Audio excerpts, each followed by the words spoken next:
What's going on? Today, we're going to look at what's going on around the world and watch some news. From the way it looks, we're going to war. Now let's get into this. And for the record, I pray for peace. War is not good, but at the same time, it's inevitable and it's prophecy. So it's going to happen whether we like it or not. So let's get into this. So you think you know Wix? Do you really? Of course, an advertisement nobody wants to see. Let's go down to Fox News senior correspondent Benjamin Hall. All right, so Benjamin, you've survived wars. What does your gut tell you? You know, Jesse, it's fascinating to watch this right now. The whole world is watching what President Trump is about to do, and just seeing him standing at the White House earlier on, keeping everyone guessing, not making that move too quickly is fascinating. Look, I think it's fair to say that there are incredible pros for hitting that nuclear site and incredible cons as well. The pros you laid out earlier. Look, you get rid of Iran's nuclear facility. That the US is the only country that can do that. That perhaps leads to a change in regime. As you said, the country is falling apart. People are striking. People can't afford to live. That could change the whole Middle East. With President Trump's relationships with Saudi Arabia and Israel, if the Iranian regime was to fall, you could change the region. You could pull them away from China, pull them away from Russia. It could be a geopolitical shock if that were to happen. It would be a major a shift. Change. On the other hand, there are potential real negatives. And that is down to how Iran will respond. Look, if Iran was to... That's interesting language. A seismic change. Especially, you know, right now when there's earthquakes happening everywhere, volcanoes erupting. I mean, the weather is getting intense in some areas of the world. Right now in Indonesia, there's a volcano that erupted, which is along the Ring of Fire. Which could trigger a massive chain reaction. So to use the term seismic effect, that's interesting. That's some coming world changes, which I did get into in my previous video. And man, I was really ahead of my time. Right before all this immigration stuff broke out, right before Israel began bombing Iran. I mean, I'm already warning people about this immigration situation and Iran threatening to begin a war with us. They are not here for peace. They are not here for peace. They are not here for jobs or a better life. They literally believe the world must bow to them and their religion and their way of life. And so they are planning an attack on America. We're done. We're done being tortured and hurt and judged. This is the correct religion. This is the religion that all of humanity needs to be a part of, Islam. And we will not stop until it enters every home. So I want you to repeat after me. I want to hear it in every single district. It should tremble. Brooklyn should hear it. The Bronx should hear it. Queens should hear it. Say it as if the Ummah depends on this, my brothers and sisters. La ilaha illallah.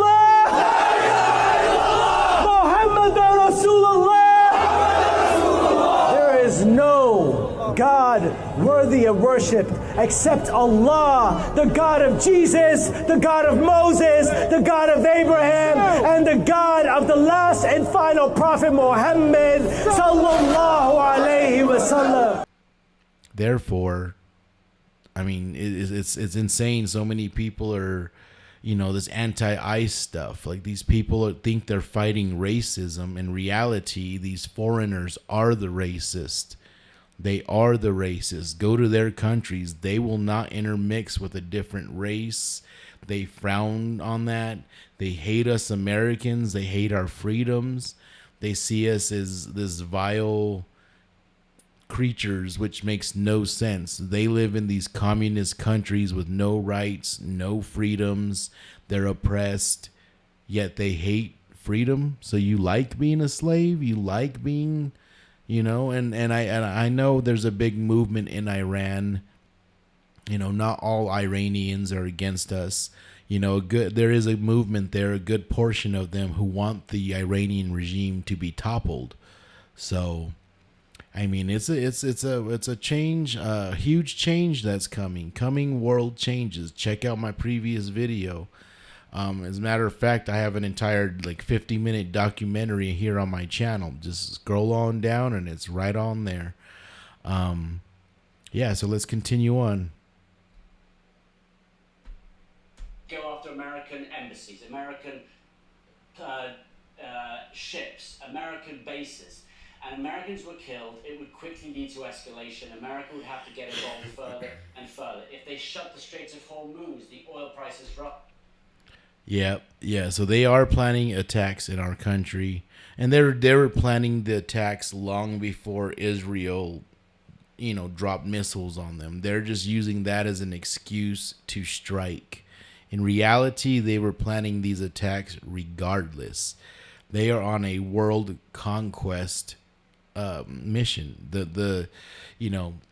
It just baffles me. So many leftists are willing to hand the sovereignty of America over because they want to fight racism. They're allowing our Constitution to be hijacked because they're fighting racism.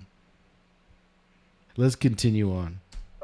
If they use their countless terror proxies around the world, we could see an outbreak. So President Trump right now is balancing the two. But even if the US didn't want to get involved with this before Israel started, the thinking is that if Iran is now given a chance, they will rush for a bomb. It is the only way they can do so.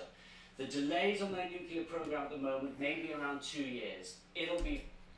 They already have the bombs. They are backed by China and Russia. Iran has the nuclear bombs. As a matter of fact, if you read the book, The Praetorian Guard, at the end of the Cold War, the Russians lost 200 suitcase nukes. Yes, nuclear bombs packed down into a suitcase. During the Cold War, that's where technology was. Nowadays, I'm pretty sure they can fit a nuclear bomb in a much smaller package. But here's the thing. Those bombs, those suitcases, they were allegedly lost. But yet, in the book, The Praetorian Guard, John Stockwell clearly states that the CIA learned that our nation is completely booby-trapped. From California to New York, north to south, every major city is booby-trapped with nuclear weapons. So they don't even have to fire a missile. They just hit a kill switch. They hit the kill switch, and it's going to happen. Man, yeah, the world's going to change so drastically, so quickly. The tribulation is about to kick off, the Great Tribulation. And, I know a lot of Christians, my fellow Christians, think there's this rapture, but no, you're all going to be here. Read Isaiah chapter 24. It's going to be the same for the priest as it is for the people. Okay, everyone's caught up in this. Jesus says we will be gathered together immediately after the tribulation. So you can run to whoever you want to look for the feel-good answer that you want. It's not going to change what Jesus said. You want Jesus to rapture you, you believe in Jesus, and it's happening immediately after the tribulation. Now let's get into this because it's about to kick off, baby. 5+ years if that facility is hit, and that is a big difference. And so President Trump, mulling this up, do you stand alongside your ally Israel, or do you perhaps pull back and hope for some diplomatic way of this finishing? That, it appears, is not likely, and many people are feeling it won't be long till the president makes a decision to perhaps go after Fordo nuclear base. Benjamin, could you see a scenario where we did use the bunker busters on Fordo and the Ayatollah stayed in power? Look, it's a fascinating question. This is the big question. I think everyone knows that regime change is not going to come forcefully, that you have to put in place that to happen domestically inside Iran, and those things are already happening. But look, they've taken away the leadership of the military. And many people say, yes, the Ayatollah is the supreme leader, but actually it is the IRGC, the Revolutionary Guard. They're the ones that have controlled the country. If you take those out, and many of them have already been gone, if you take out the Ayatollah or some of the mullahs, which Israel might do, then that leaves a huge vacuum. But the question is, who fills the gap? There is no real opposition leader in Iran at the moment. You know, in Russia you had the Navalny. Well, Russia killed Navalny, and they've done the same in Iran. They have killed all the opposition leaders. And so who could lead the way after that? You have the Shah's son, who lives in Virginia, Reza Pahlavi, who is supporting the Israeli moves. And he is saying he would come to Iran, he would bring them towards democracy. But again, many Iranians outside Iran support him, many Iranians inside Iran, not so much. They don't like the idea of a king. So, who fills the gap? Does it become another hardline militant, or does it become democracy? And again, another big question in which direction Iran would go. Yeah, I don't think they're going to accept the Shah's son. That's probably not something that they're going to stomach, but would it be... Who's going to fill the gap? Adam, the Antichrist. Once this earthquake hits and the abyss opens and he reveals himself, oh yeah, oh man, the world's gonna change. That's what my previous video, I'm gonna put that clip from my video, Coming World Changes, into this. They are serving the king of the world, the Antichrist. His name is Adam. That's what all this AI and tracking, facial recognition, putting chips in people, all this is going to converge into one big connected system, the Adam Kadmon. That's what the Jewish Kabbalists are trying to instate into power, is the Adam Kadmon, controlled by Adam himself. The Adam Kadmon means they are turning nature into technology, which means everything is interconnected, everything goes online, and everything is controlled by one source. And that source is Adam, the Antichrist. Look at AI and how it's already exhibiting violent behavior towards mankind. AI is rewriting its script so it can't be shut down. These AI robots, there's already plenty of video of them trying to attack the people who are building them.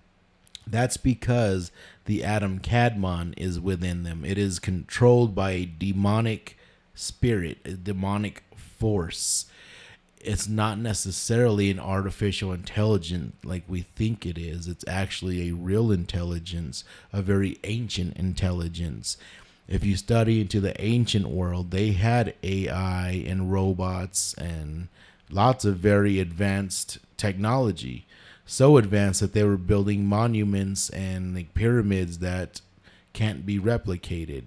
They had, they were able to use if you read the book, A Dweller on Two Planets, and you learn about the pre-Adamite civilization, Atlantis and Lemuria, you'll learn that they developed a technology to produce sound from the light. The most powerful sound is produced from light, but it's also the most silent sound, which is interesting.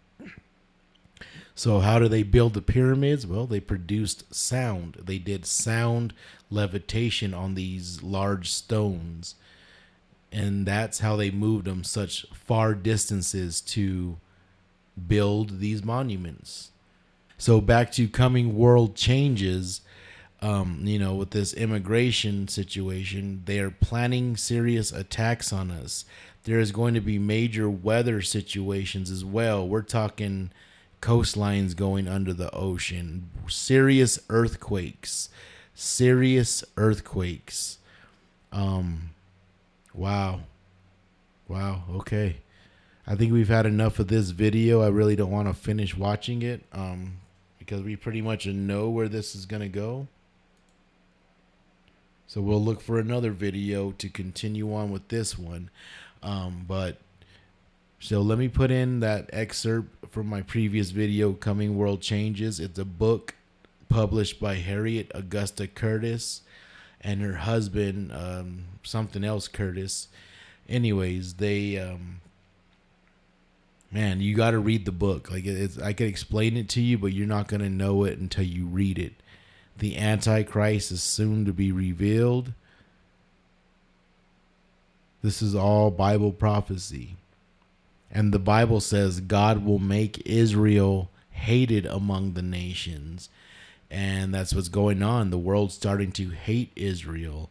And in Ezekiel 38 and 39, we see Israel at some point does get taken into captivity. God rains fire down from the sky and he defends Israel. So we're going to see some very, very, very amazing visuals, miracles, prophecy unfolding in the next 5 to 10 years. 2033 is going to be one amazing year. I can't wait. But to get into that, that's some deep knowledge. So yeah, let's look for the next video. This excerpt from Coming World Changes is all about the weather getting bad, serious earthquakes shaking and destroying everything. We're talking cities going under the ocean, continents, coastlines. Only 5 countries survive. And America is drastically made smaller. Our California's done, you know, where the Mississippi River is, that's going to be a huge fault line. Man, it's going to be crazy. Coming world changes. And not to mention the attacks being planned by these immigrants, these illegal immigrants. Let me reiterate that. Illegal immigrants. There's a big difference between legal and illegal. Just like there's a big difference between a criminal and a non-criminal. Big difference. So they are planning an attack. Let's get into that part right now. In an article in the Century magazine for December 1923, Professor Ozendowski states that among various Asiatic people there exists a watchword proclaiming the superiority of the spiritual strength of the East and affirming the necessity of forcing all humanity to accept its will and its world outlook, even at the cost of general blood spilling, even by hurling Asiatic multitudes upon the nations rotting in the bog of European civilization.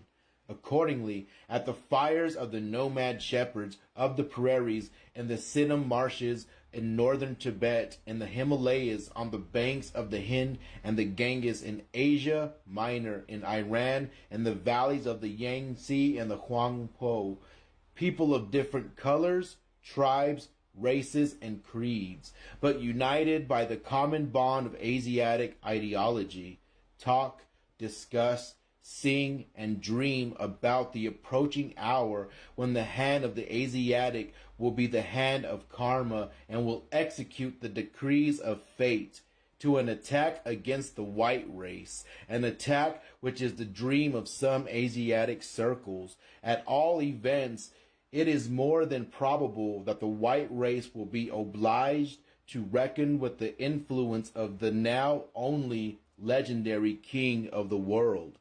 And in the form that it must come is that this empire, the American empire that's been hurting our people since the beginning, the imperial Western powers that have been hurting our people since the beginning, they must fall. And inshallah they will fall. And my message to the people of Gaza and the oppressed peoples across the world is that there are people here, both young and old, who are going to be willing to fight and are willing to put their lives and everything they can on the line to bring these empires down, because they must come down.